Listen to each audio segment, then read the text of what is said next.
श्री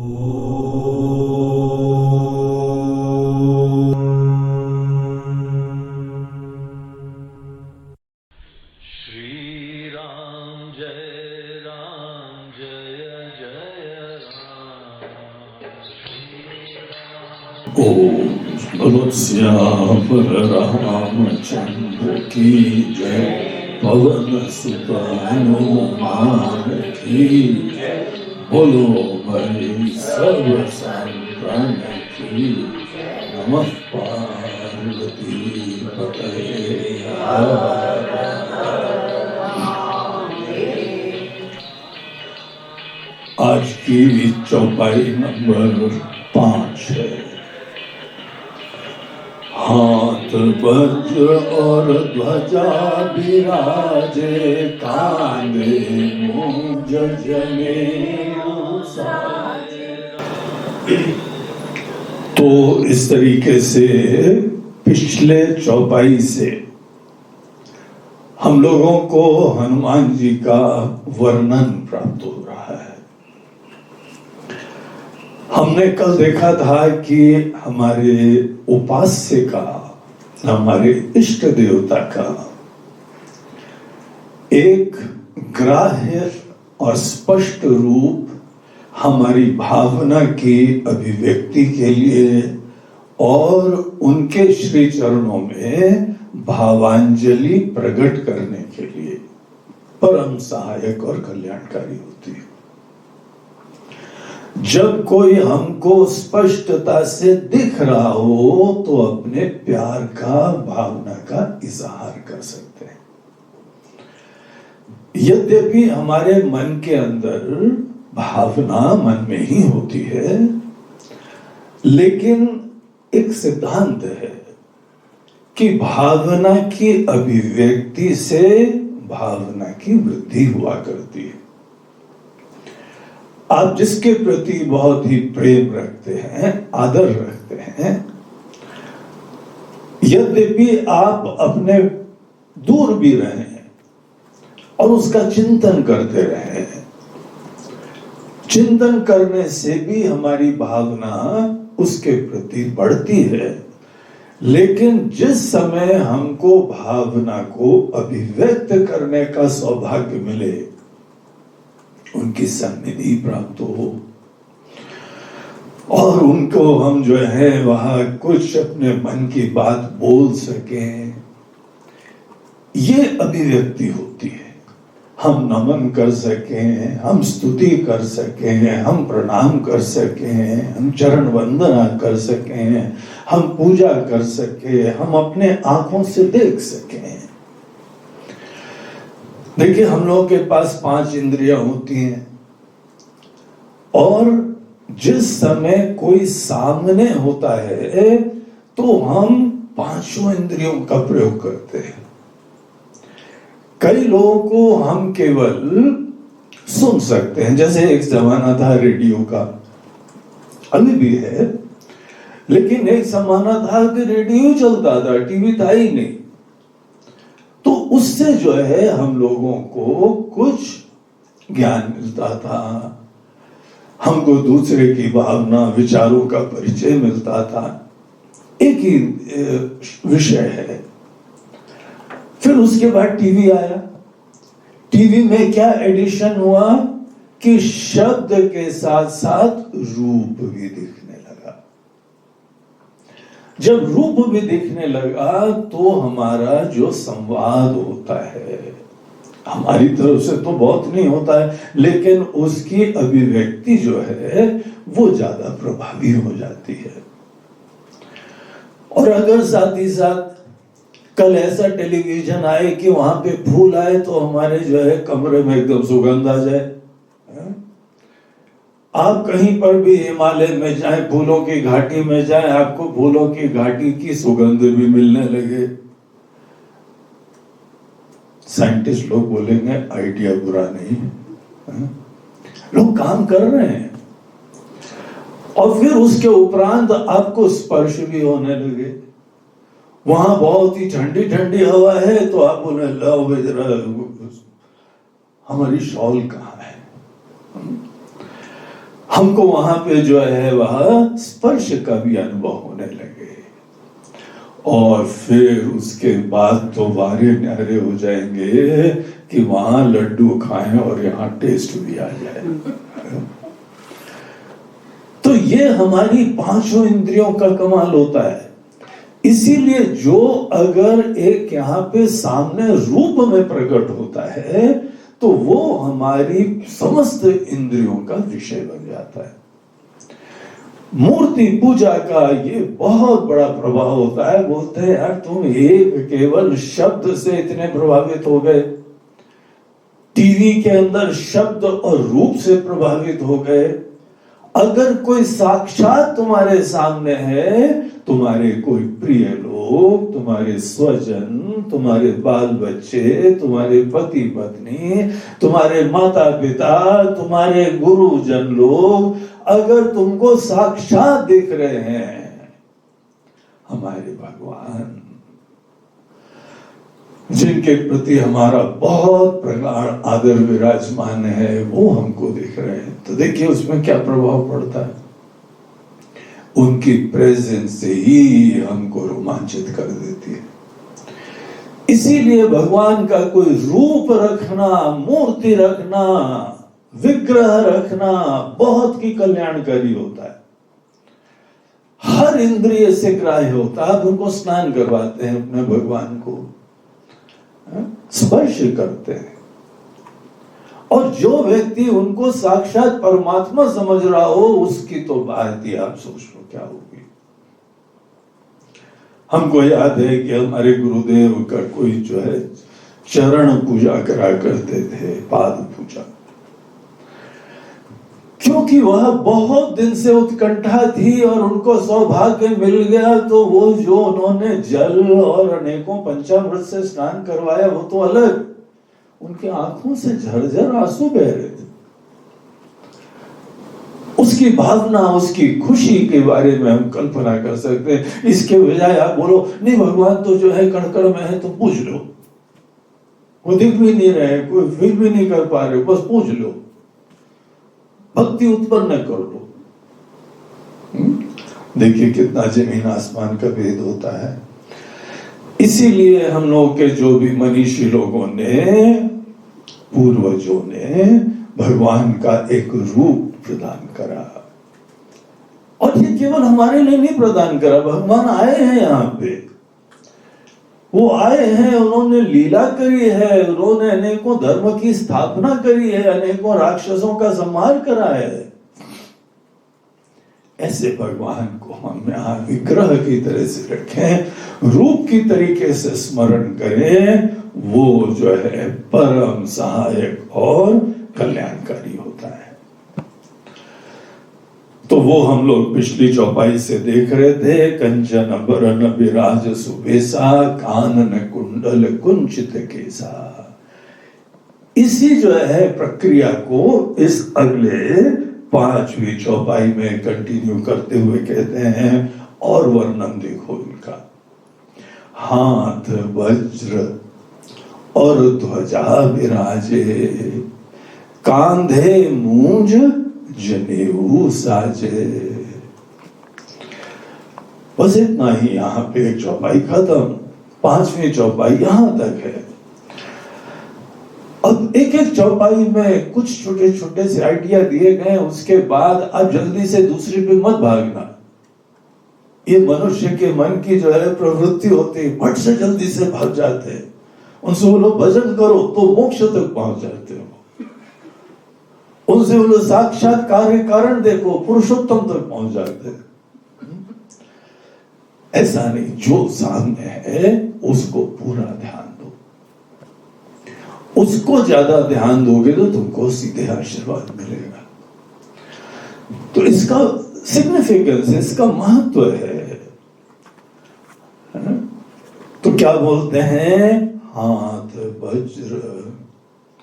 हनुमान जी के एक हाथ में वज्र है और दूसरे हाथ में ध्वजा विराजे। अब पॉज बटन दबो और सोचो, एक हाथ में कोई वज्र लिए हुए है। वज्र, वैसे तो वज्र हम लोग जानते हैं कि इंद्र देवता का हथियार है, बहुत ही प्रसिद्ध इंद्र देवता का हथियार जिसका नाम वज्र है। और हनुमान जी की जीवन की कहानी में वज्र का बड़ा महत्वपूर्ण हाथ था। वज्र ही जो है इंद्र देवता ने उनके ऊपर मारा था, जिसके वजह से उनकी ठोड़ी पे वो लगा के, और फिर उसके उपरांत थोड़ा बहुत ठोड़ी जो है वह प्रभावित हुई, हल्का सा झटका लगा, लेकिन वज्र धराशायी हुआ। ऐसी ठोड़ी थी, तब से उनका नाम हनुमान पड़ा। हनु मतलब ठोड़ी, चिन्ह, जिसकी चिन्ह थोड़ी सी बड़ी है। तो बाकी वानरों की अपेक्षा हनुमान जी की ठोड़ी थोड़ी सी बड़ी। और देखिए, वीरों के अंदर जो भी किसी प्रकार के चिन्ह होते हैं ना, वो उनकी वीरता का सूचक होते हैं। शेर के अगर अनेकों प्रकार के स्कार्स होते हैं तो शेर ज्यादा लड़ाइयों में से गुजर के निकल के भी आ गया है। तुम्हारे कोई अगर स्कार्स होते हैं, चिन्ह होते हैं, वो कभी भी जो है वह छुपाने की चिंता मत करना। वो तुम्हारे मेडल्स हैं, तुम्हारे विजयी का सूचक है। तुमने बहुत बड़ा संग्राम उसको देखा, उसमें निपटे और उसमें विजयी होके आए, तभी तो खड़े हुए हो। अब अनेकों फौजी लोग अपने चेस्ट के ऊपर मेडल लगाते हैं ना, हर स्कार को मेडल देखना चाहिए। हनुमान जी की थोड़ी सी बड़ी हुई ठोड़ी है, वो उनका एक बहुत बड़ा मेडल है। और वज्र जब जब उनको देखता है तो थोड़ी देर जो है ना कांप जाता है, बोलते हे राम, कैसा जो है ठोड़ी है। हमने समझा केवल सिंपल बच्चे के वानर के नजर ठोड़ी है, लेकिन ये ठोड़ी नहीं, ये तो बहुत जबरदस्त चीज है। तब से वज्र का जो है हनुमान जी से जुड़ा हुआ है। हनुमान जी का वेपन एक गदा है। गदा जो है वो ऊपर से गोल और नीचे से उसमें एक पकड़ने का स्थान। और ये जो गदा है वज्र के समान है। इतना ज्यादा बलवान, हनुमान जी को पता, एक्सपीरियंस से, डायरेक्ट अप्रोक्ष अनुभूति कि वज्र में कितनी ताकत होती है। उससे कहीं ज्यादा ताकत जो है वो इनकी गदा में है। तो एक हाथ में वज्र जैसा अपना अस्त्र धारण करे हुए है, शस्त्र धारण करे, और दूसरे हाथ में ध्वजा विराजे। ध्वजा मतलब एक झंडा है। देखिए क्या कॉम्बिनेशन है। हनुमान जी ही नहीं, हम लोगों के समस्त देवी देवता अस्त्रधारी हैं, शस्त्रधारी हैं। शिव जी को देख लो, ये शिवावतारी हैं। शिव जी जो है त्रिशूलधारी, कृष्ण भगवान जो है वह सुदर्शनधारी, भगवान राम जो है वो धनुर्धारी। ये देवता लोग तो ऐसे, फिर देवी लोगों को देखो, सभी लोग। ये जीवन में एक सिद्धांत का सूचक है कि हर व्यक्ति को जीवन में सबल होना चाहिए, सक्षम होना चाहिए।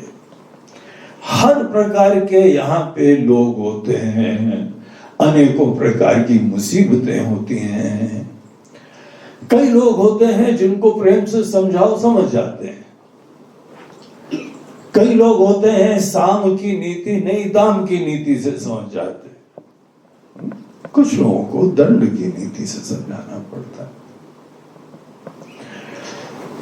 तो इसलिए जो है हर प्रकार के लोग होते हैं, हर तरह की परिस्थिति के लिए, एक्सीजेंसी के लिए, संभावना के लिए हर व्यक्ति को जीवन में तैयार होना चाहिए, उसकी शिक्षा मिलनी चाहिए।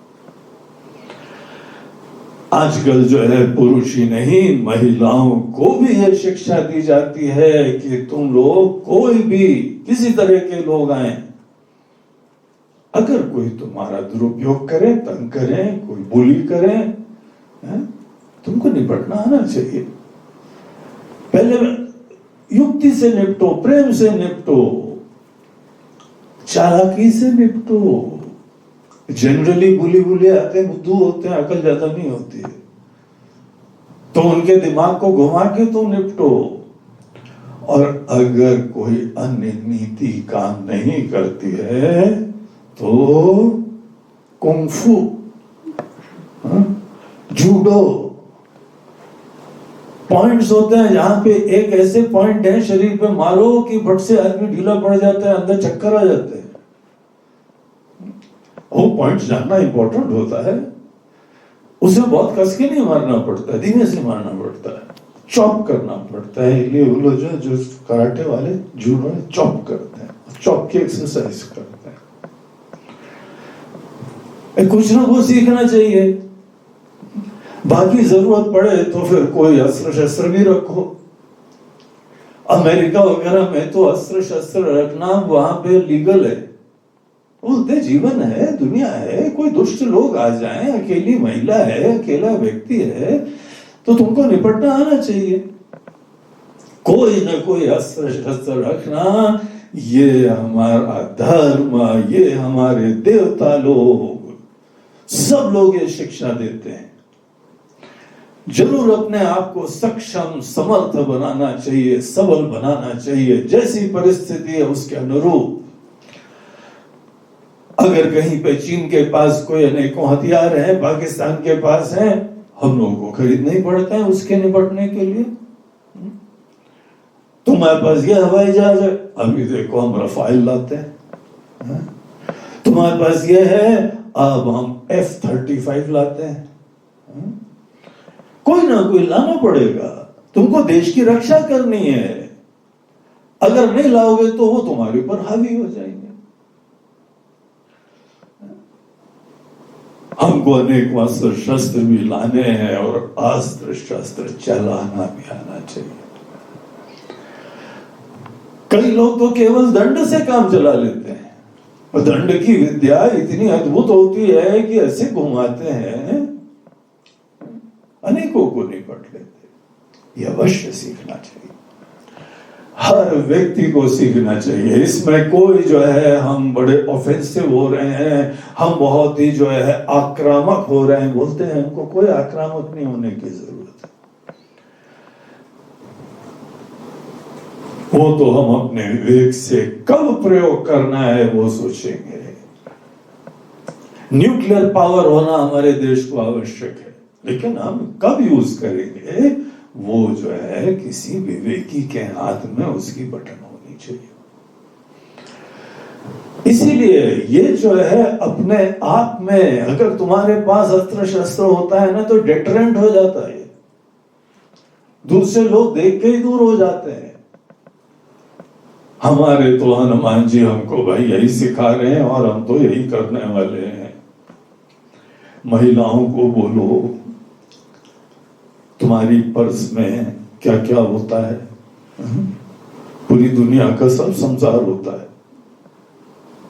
एक पुरुष था, वो अपनी पत्नी से जब भी कोई मांगता तो होता, अभी लो, निकाला। तो इनकी झोली में क्या क्या है भगवान जाने। उसी झोली के अंदर एक चिली स्प्रे भी रखो, चिली स्प्रे, और एक और भी अनेकों प्रकार की मशीनें आती हैं जो करंट मारती है। छू दो तो ऐसा भयंकर जो है, कई हजारों वोल्ट का करंट उसके अंदर भरा होता है। वो थोड़ी देर के लिए आदमी को जो है टोन पर कर देता है। सबको मारते मत फिरना, क्योंकि वो सब तुम्हारे पीछे पड़ जाएंगे। हर एक्शन का रिएक्शन होता है, ये समझ लेना। इसीलिए तुमको इसका प्रयोग केवल विवेक से करना चाहिए। लेकिन रहना चाहिए। जीवन ऐसा होता है कि यहाँ हर प्रकार की परिस्थितियां होती हैं। तो हनुमान जी दिखाते हैं कि तुम्हारे पास एक अस्त्र है, वज्र के समान है। अब कई लोग तो बोलते हैं कि बाद में इंद्र देवता ने बोल दिया था भाई आप संभालो। लेकिन यहाँ हम तो हनुमान जी की जो प्रसिद्धि है गदा वाली, उसी से ही जो है संतुष्ट है, और गदा के अंदर वज्र का सामर्थ्य है। तो एक हाथ में ये है, और अस्त्र धारण करने के पहले जैसे बंदूक खरीदने से पहले लाइसेंस लेना पड़ता है। ट्राई करो जाके, हम लोग के वहां की व्यवस्था ये है कि कलेक्ट्रेट में जाके एप्लीकेशन देनी पड़ती है कि हमको बंदूक रखनी है, लाइसेंस दे दो भैया। बोलते क्यों चाहिए? और बंदूक चलाना जानते हो? बंदूक कब चलाना है कब नहीं चलाना है वो समझते हो? निशाना लगाना जानते हो? निशाना उधर लगा है, गोली उधर लगी, बोलते तुम फिर बड़े भयंकर आदमी हो, तुमको बंदूक नहीं चलाने दिया जा सकता है।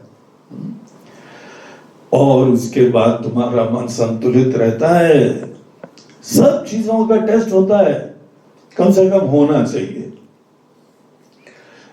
और उसके बाद आदमी को अस्त्र शस्त्र धारण करने को होता है। फौजियों की कितनी ट्रेनिंग होती है, तब जाके वो लोग जो है अस्त्रधारी होते हैं।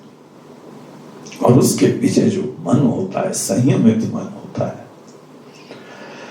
जिस मन के अंदर संयम नहीं है उसको अस्त्र शस्त्र कभी रखना नहीं चाहिए।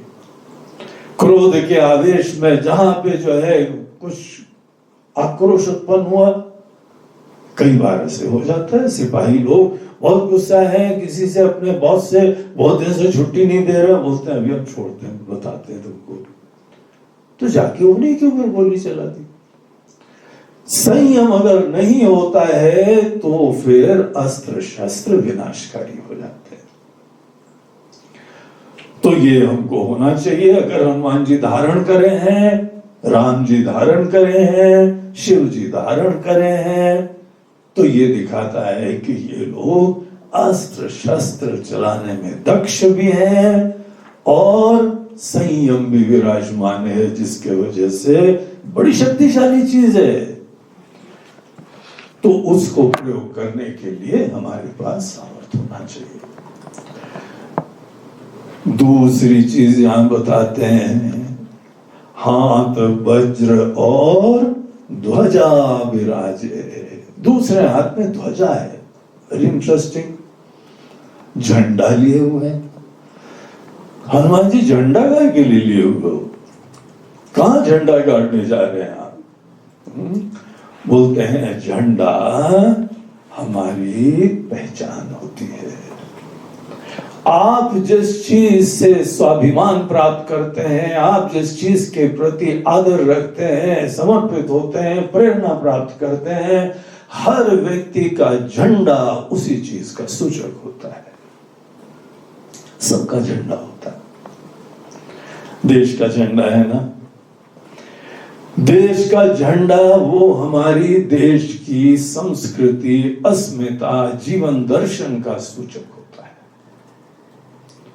और कितना आदरणीय होता है। कहीं पे जाके झंडा गाड़ दो तो वो आपकी ही जो है वहां पे विजयी का उद्घोष हो जाता है। आपने किसी जो है पहाड़ के ऊपर, कारगिल में युद्ध हुआ और फलाने पहाड़ के ऊपर जाके झंडा गाड़ दिया और यहां जश्न मनने लगा कि ये तो जो है टाइगर हिल इंडिया ने पुनः जीत लिया। झंडा मात्र। कोई साधु लोग आते हैं तो वहां पे जो है झंडा होता है, धर्म का ध्वज होता है। झंडा जो है सदैव हमारे आपके पास भी झंडा, हमारी जिस चीज से पहचान है, जो हमारा स्वाभिमान है, जो हमारे अंदर प्रेरणा देता है, वही आपका झंडा है। जैसे कोई कंपनी है, कंपनी की ब्रांडिंग आपका झंडा है।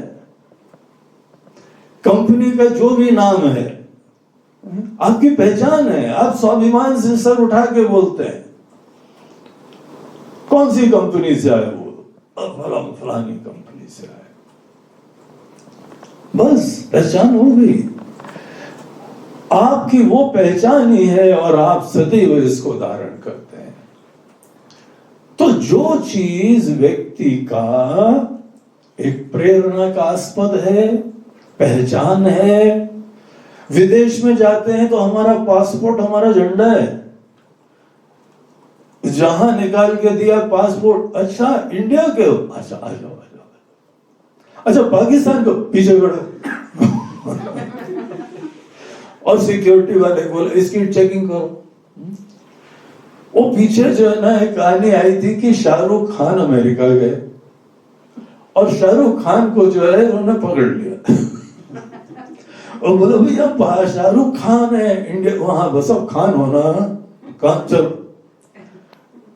2 घंटे तक उनको ऐसा रगड़ दिया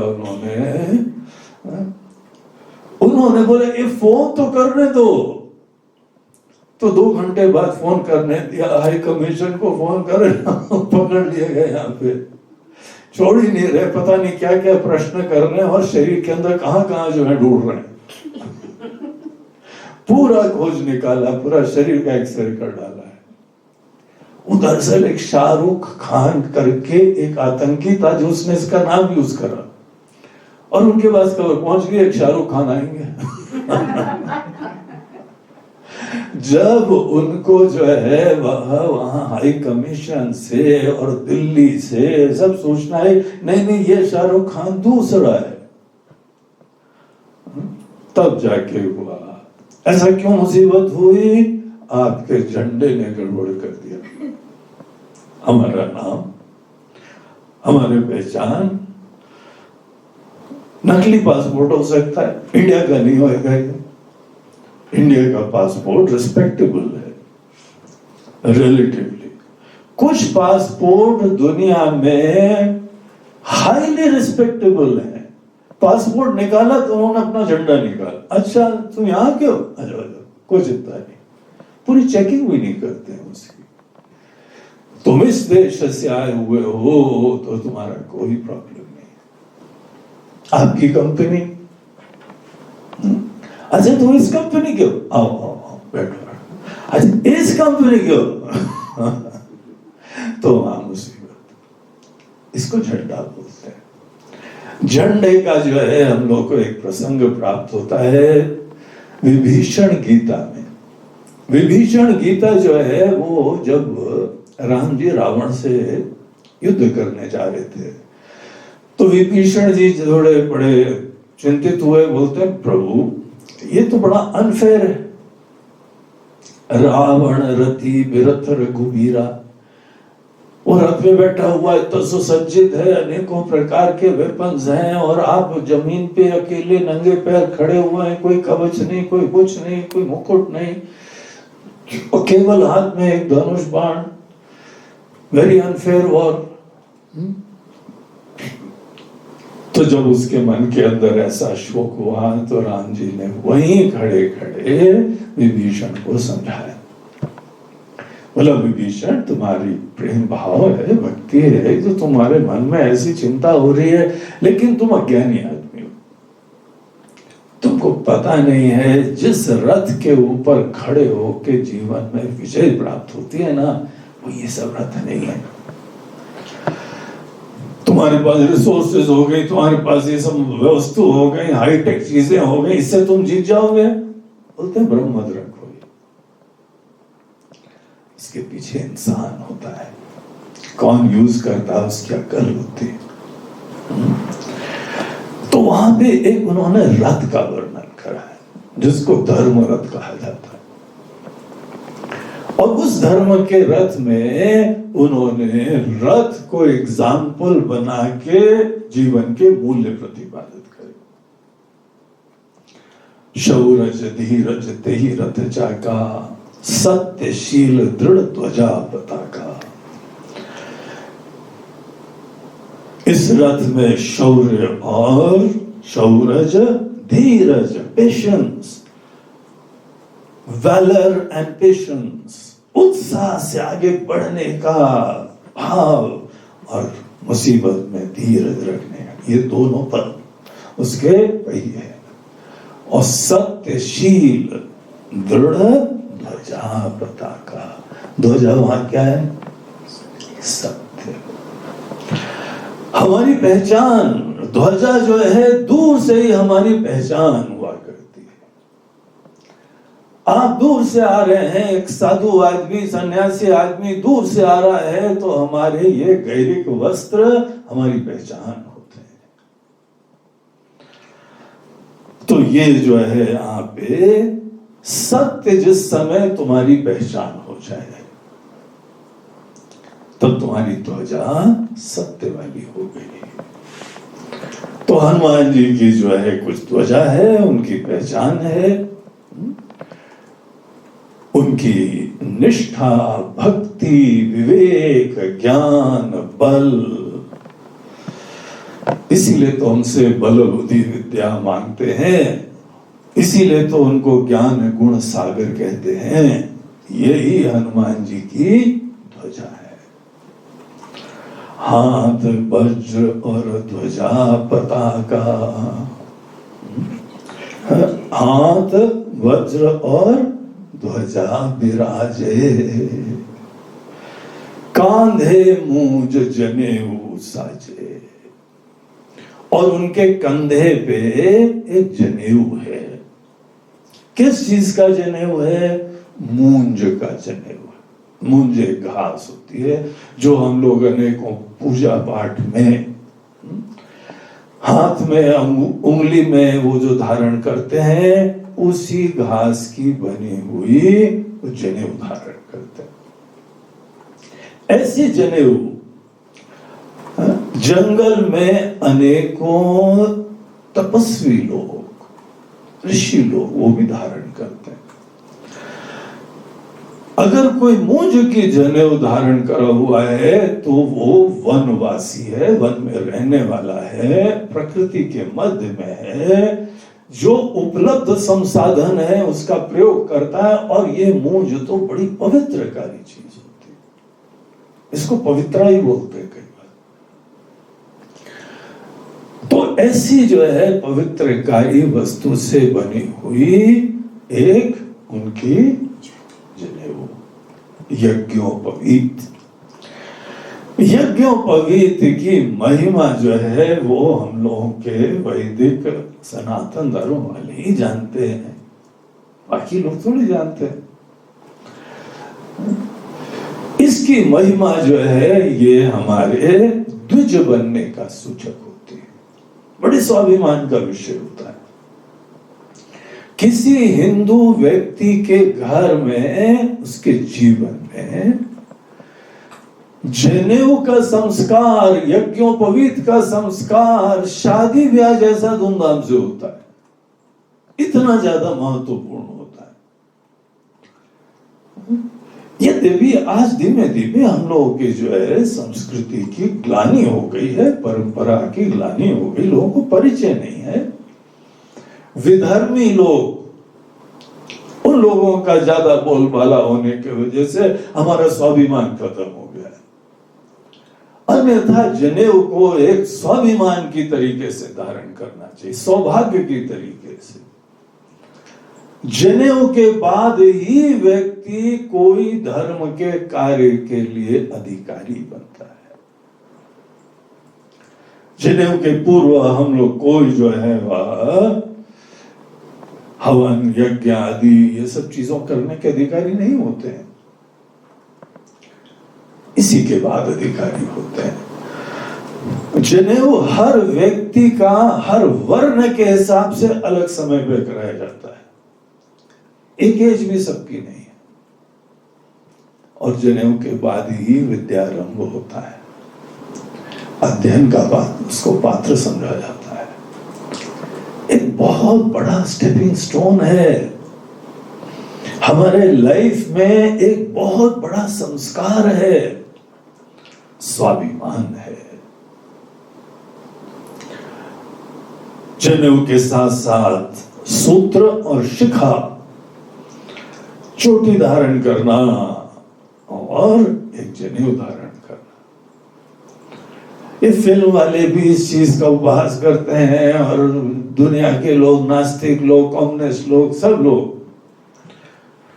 लेकिन हम लोगों को इन्हीं लोगों के मध्य में रहते हुए अपने स्वाभिमान का परिचय देना चाहिए, और इसको धारण करने से क्या व्यक्तित्व में फर्क पड़ता है इसका भी परिचय दुनिया को मिलना चाहिए।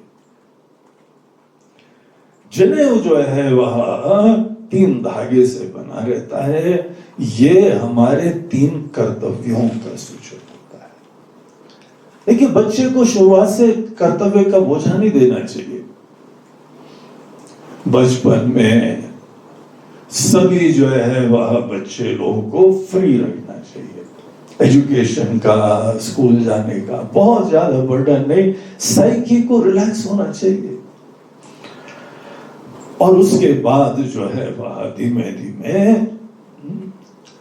उसके अंदर एक समय आता है जब एक डेवलपमेंट हो जाता है, तब जाके ये सब जिम्मेदारियां दी जाती है, तो उसको सेंसिटिविटी दी जाती है। बोलते हैं देखो बेटा, जनेऊ तुमको इस चीज को दिखा रहा है कि तुम्हारे अंदर कहां कहां से कृपा मिल रही है,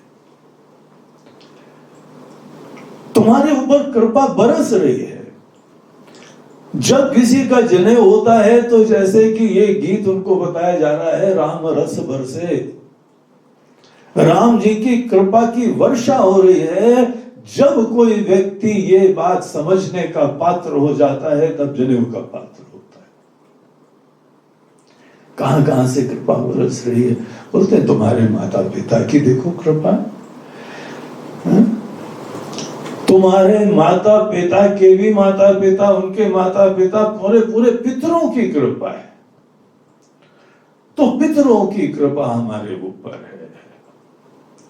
तुम्हारे इतने अच्छे अच्छे मनीषी लोग हैं, तुम्हारा गोत्र दिखाता है कि तुम्हारे अंदर किसी महान ऋषि का खून है, तुम उस परिवार के हो। ऐसे महान ज्ञानी, प्रबुद्ध, जीवन के रहस्य से अवगत, इंस्पायर्ड, डायनेमिक पर्सनालिटी, प्रबुद्ध, तो तुम्हारे ऊपर ऋषियों की कृपा है। ज्ञान तुम्हारे तक पहुंच गया, जस्ट इमेजिन। और देवताओं की कृपा है। जब व्यक्ति देखे कि समस्त देवता हमारे ऊपर कृपा बरसा रहे हैं, बरसती कृपा को देख पाना जीवन में सबसे बड़ी कृपा होती है। तुम्हारे इच्छाओं की पूर्ति यह कृपा का सूचक नहीं है। वास्तविक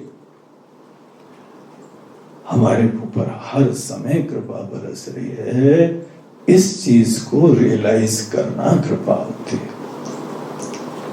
अब जरा मुड़ के देखिए जनेऊ का मतलब। जिस जिस व्यक्ति का जनेऊ हुआ है वो अपने आप को कैसे जो है वह ब्लेसेड, धन्य व्यक्ति देख रहा है, और उसकी जिम्मेदारी दी जाती है हर संवेदनशील मनुष्य को जहां जहां से कृपा मिलती है उसको यथासंभव अपनी भावना की अभिव्यक्ति करनी चाहिए। तुम ऋणी हो इन लोगों के, देवताओं के ऋणी हो, पितरों के ऋणी हो, ऋषियों के ऋणी हो, इतनी कृपा बरस रही है। फील ऑब्लाइज्ड, ब्लेसेड, और इनके लिए तुमको कुछ ना कुछ कार्य करना है। अच्छे व्यक्ति बनो जिससे देवता भी खुश हो। जिससे भी देवता खुश होते हैं वही हम उनको दे सकते हैं। हमारे पितृ लोग हमको देखते होंगे, पूर्वज लोग देखते होंगे, जो चीज से वो खुश होते हैं वो पितृ लोगों की जो है वह ऋण की अभिव्यक्ति है। तुम्हारा परिवार चले, तुम्हारे सब बाल बच्चे अच्छे हो, तुम ज्ञानवान हो, तुम समर्थ हो, सत्कार्य करो, धर्मनिष्ठ रहो, ये सब चीजें करने का नित्य प्रति कोई व्यक्ति संकल्प पूर्वक कुछ अनुष्ठान करता है। जनेऊ धारण करके उनको मंत्र दिया जाता है, गायत्री मंत्र आदि। और इसकी महिमा जब गुरु से प्राप्त होता है तो ही होती है। और उसका नित्य प्रति जब आदमी, अधिकारी आदमी जब उसका अनुष्ठान करता है तो उसको अनुग्रह प्राप्त होता है।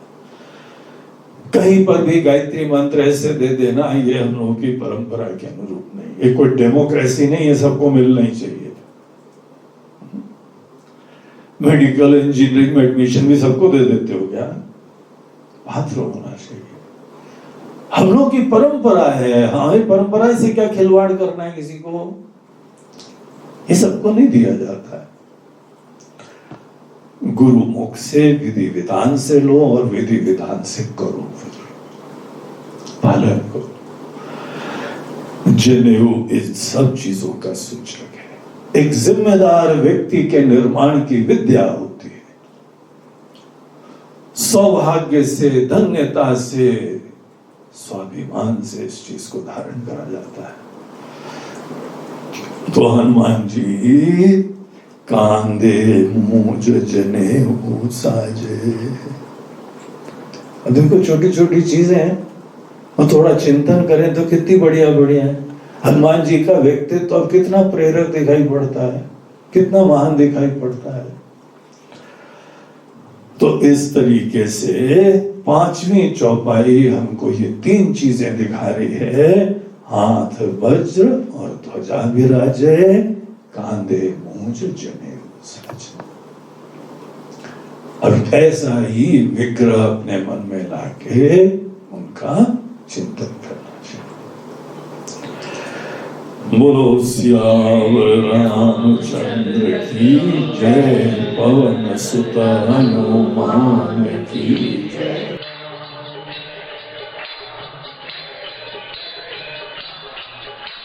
Shri Ram Jai